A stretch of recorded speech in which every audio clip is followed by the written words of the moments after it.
فیض صاحب ذرا یہ بتائیے گا کہ کیا اس وقت بھی امریکہ کی جانب سے دوبارہ ایران کے اوپر جو حملہ کرنے کی باتیں یا خبریں رپورٹ ہو رہی ہیں، کیا ایسا ممکنات میں سے ہے؟ جی کاظمی صاحب، بہت بہت شکریہ. Good to be on your شو.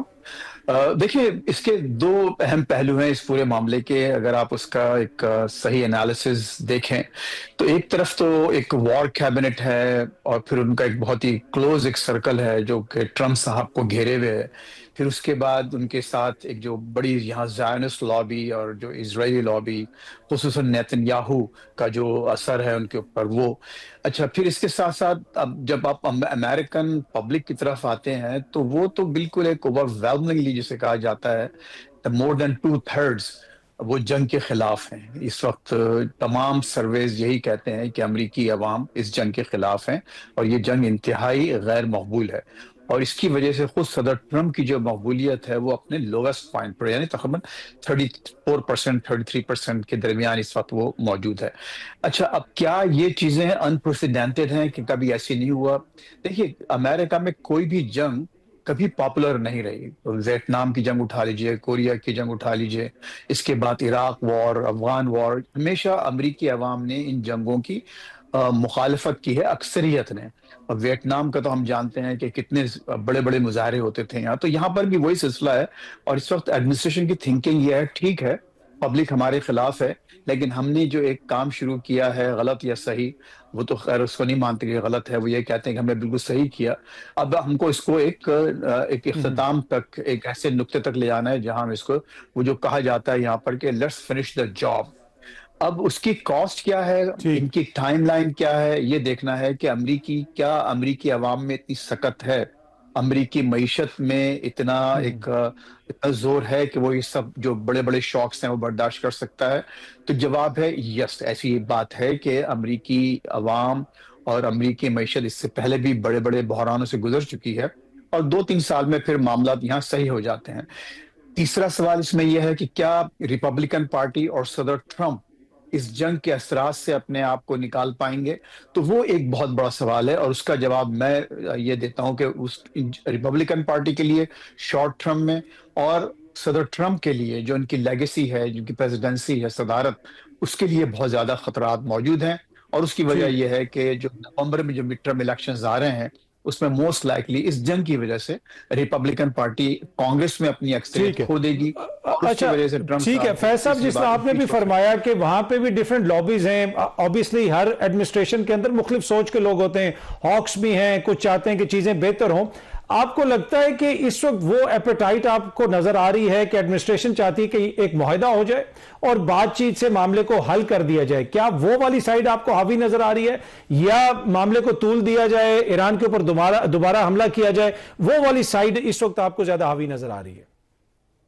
اس میں دیکھیے، جو اہم پہلو ہے وہ یہ کہ صدر ٹرمپ کی جو اس وقت شخصیت اور ان کا جو مزاج ہے صدارت کا، وہ بالکل مختلف ہے. تو اس وقت جو ان کے آس پاس کے لوگ ہیں وہ سارے یس مین ہیں، یعنی کسی میں اتنی صلاحیت اور اتنا زور نہیں ہے کہ وہ ان سے اختلاف کر سکے، یا ان پر تنقید کر سکے، یا ان کو کوئی ایسا مشورہ دے سکے جو کہ ان کے مزاج کے برخلاف ہو.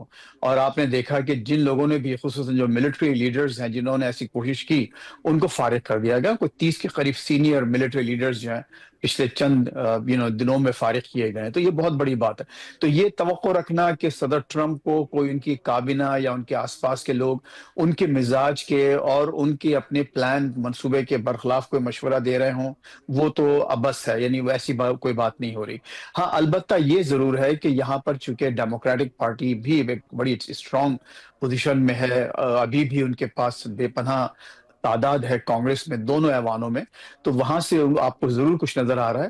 لیکن کیا دوبارہ جنگ کریں گے؟ اب دیکھیے، دونوں طرف سے اگر آپ یہ دیکھیں، خود آج جو سپریم لیڈر کا جو بیان آیا ہے مجتبیٰ خامنائی صاحب کا، وہ بھی ایک ظاہر ہے کہ وہ اپنی پوزیشن پر اٹے ہیں. بلکہ اب انہوں نے تو کچھ اور بالکل واضح طور پر بتا دیا ہے کہ ہم نیوکلیئر ایشو پر اور بیلسٹک مسلز کے ایشو پر ہم کوئی بھی کمپرومائز کرنے کو تیار نہیں ہے. تو وہ ایک ایسی پوزیشن ہے جو کہ یہاں پر واشنگٹن میں، جس کو میں نہیں سمجھتا کہ کوئی بھی منظور کرنے کو تیار ہے، اور اس سے یہاں کے جو ان کے مخالفین ہیں ان کا ہاتھ تھوڑا سا کمزور ہوگا.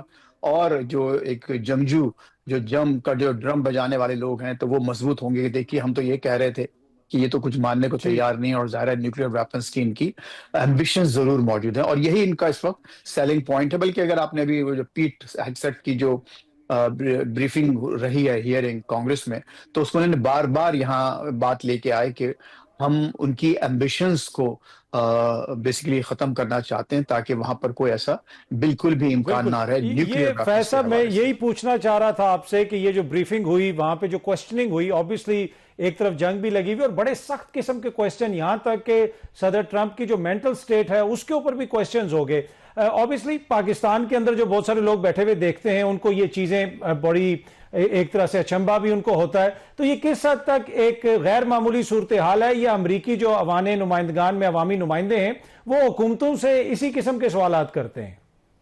جی بالکل اچنبے والی بات نہیں ہے، بالکل کوئی غیر معمولی بات نہیں ہے، کیونکہ دیکھیے اچھا یہ سارے جو آپ نے جن سوالات کا ذکر کیا یہ 100% پارٹی لائنز پر ہو رہے ہیں، یعنی وہ جو اپوزیشن ہے ڈیموکریٹک پارٹی، یعنی کسی بھی ریپبلکن ممبر آف کانگریس نے کوئی بھی سخت سوال نہیں کیا، بلکہ ان کی ہاں میں ہاں ملائی، ان کی تعریف کی اور ان کو ہر لحاظ سے سپورٹ کیا۔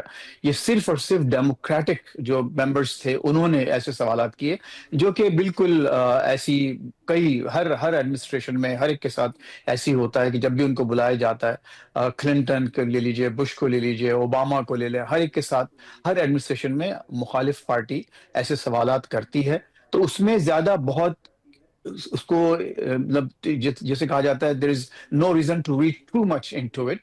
بہرحال ایک اسٹرانگ اپوزیشن ہے، اس میں کوئی شک نہیں، لیکن فیصلہ سازی کے اختیارات نہ ان ممبرز کے پاس ہے، اور نہ ڈیموکریٹک پارٹی اس حالت میں ہے، اتنی مضبوط ہے باہر، جب تک کہ نومبر کے الیکشنز نہیں ہو جاتے، شاید اگر ان کی اکثریت ہو جائے تو پھر ان کے پاس ایک بہت بڑا ٹول آئے گا۔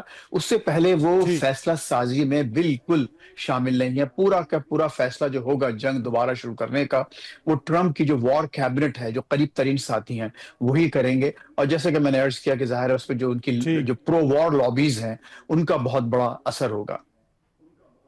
ٹھیک ہے۔ اچھا فیض صاحب، امریکی میڈیا کو آپ کس طرح دیکھتے ہیں اس وقت وہاں پہ، یا پھر جو انٹیلیجنسیا ہے، ادیب ہیں، لکھنے والے لوگ ہیں، وہ کیسے دیکھ رہے ہیں ساری صورتحال کو؟ اچھا قاضی صاحب، اس میں وہی تفریق ہے بائیں بازو کی دائیں بازو کی، pro Trump media, anti Trump media, بالکل واضح ہے۔ جو پرو ٹرمپ ہیں جیسے کہ یا پرو ریپبلکن یا جسے کہتے ہیں دائیں بازو کا میڈیا، جس میں فاکس سر فہرست ہے، وہاں آپ یہ دیکھتے ہیں کہ 100% اس جنگ کی حمایت اور ٹرمپ کی حمایت بالکل آپ کو نظر آتی ہے۔ واشنگٹن پوسٹ ہوا یا کچھ اور جو بائیں بازو کے جو اخبارات ہیں یا میڈیا ہے، وہاں آپ کو مخالفت نظر آئے گی۔ ایک البتہ اس میں ایکسیپشن ضرور ہے، وہ ہے وال اسٹریٹ جرنل کی، جس کو روایتی طور پر دائیں بازو کا اخبار سمجھا جاتا ہے، لیکن وہاں پر آپ کو بہت زیادہ ٹرمپ مخالف ایڈیٹوریلز اور مضامین اور خبریں نظر آتے ہیں، تو وہاں پر ایک ڈفرنٹ آپ کو ایک ویو نظر آتا ہے، اور جو کہ جنگ مخالف ہے۔ لیکن اوور آل جو تقسیم ہے وہی ہے جو کہ معاشرے میں ہے یہاں پر، کہ دائیں بازو اور بائیں بازو۔ جی اچھا یہاں پر جو دیکھیے کاظم صاحب، جو دائیں اور بائیں کی جو تفریق ہے وہ ہمارا جو کانسیپٹ ہے پاکستان کا وہاں سے مختلف ہے۔